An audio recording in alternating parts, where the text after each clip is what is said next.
Maybe we were fireworks that went off too soon, but time heals the heart, right?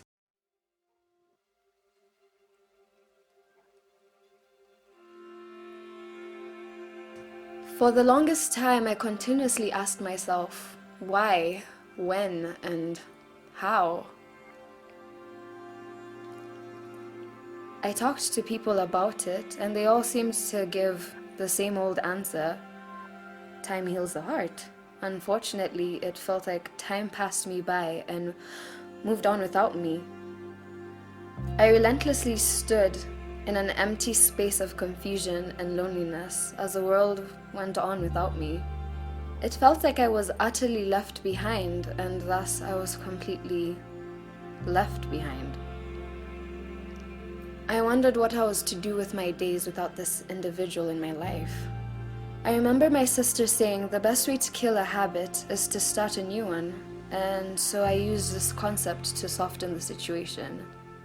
Unfortunately, I found this abstract idea totally unreliable.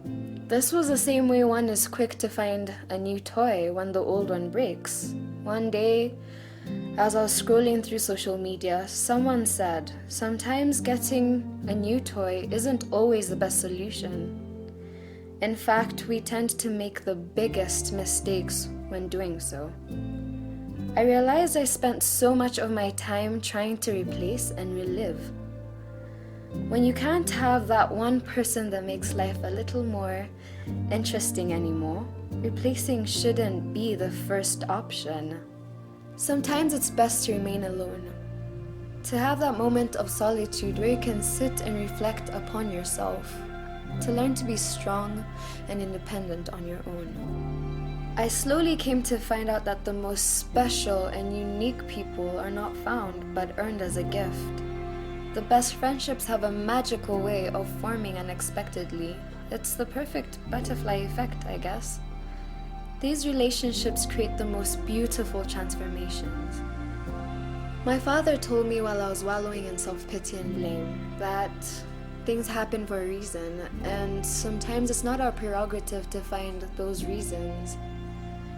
I guess I had lost a big part of my identity to this relationship. Eventually, I came to this conclusion.